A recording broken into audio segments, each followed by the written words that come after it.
The Big Lunch has been running through us at the Eden Project, funded by the National Lottery, for 9 years now.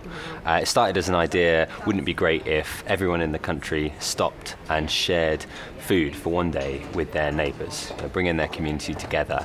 It's all about making those connections that otherwise you might not make, that might lead into bigger and better things, but it's an easy, accessible starting point. So we've been running that year on year on just encouraging people to take that action in their own street, their own community, their own neighbourhood, whatever. And it's just going from strength to strength. So last year, about 7.5 million people took part. This year, expecting it to be more like around 10 million.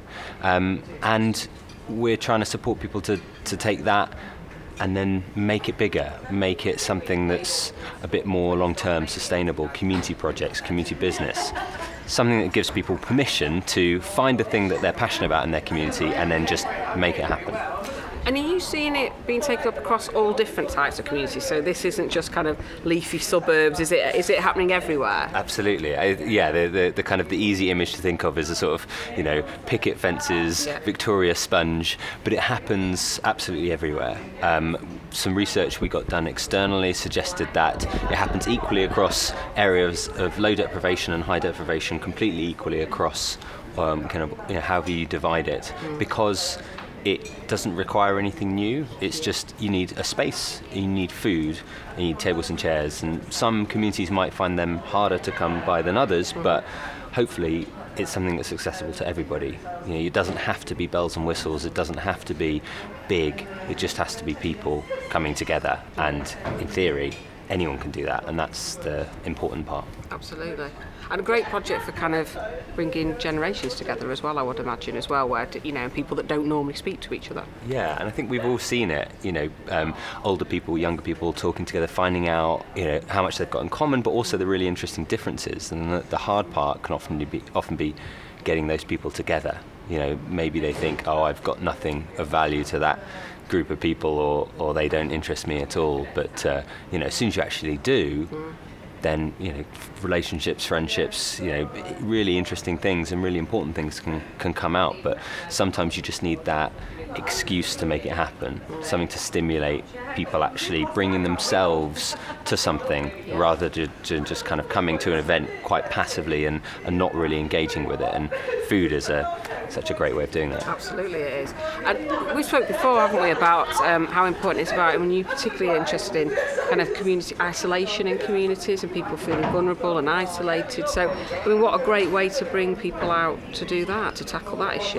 Yeah, and it's so important. Some research we put out recently suggested that 68% of adults in the UK feel lonely, either sometimes, often, or all the time, and especially people in the kind of younger age group of 18 to 35, which is, you often think about older people, and there's a lot of risk of loneliness there and isolation, but actually anyone can feel isolated, and there are lots of factors in there, but one of the factors that gets missed out a lot is your place, is your community. If you don't feel a sense of self in your space, in your street or in your town or village or city, whatever, it's really easy to be withdrawn and not step out and not say hi to people on the street.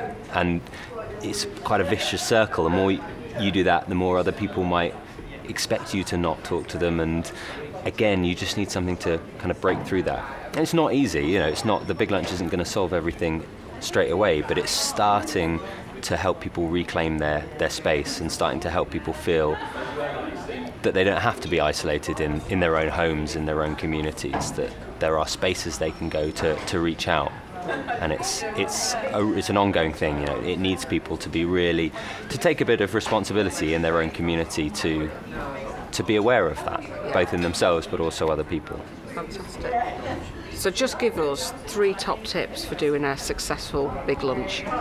So the best things for a Big Lunch is get the invites out as early and as widely as you can. Get people involved. Don't feel like you have to take it on yourself. The more you can get your street involved, the better. And the third thing is just keep it simple. Don't think you have to make it huge with loads of activities and things like that. Ask people to bring something. Don't take it on yourself, and you'll often be incredibly positively surprised by what people bring themselves. Can I just ask you why you felt it was important to exhibit here today at the Tpas conference? Absolutely. I think the housing sector is an area where there's a huge opportunity to engage people, and there's a lot of people doing some amazing work.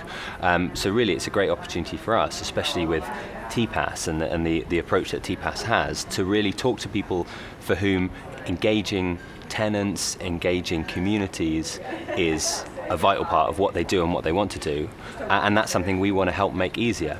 You know, we're not experts in this field, but people at this conference are, so it feels like a really good fit for us to come and offer what we've got, which is absolutely free, and try and find ways in which we can support people who are doing stuff all across the country to maybe do a bit more with a bit more support, and tap into a network of resources and information and expertise that could just make the difference between something going okay and something going fantastically.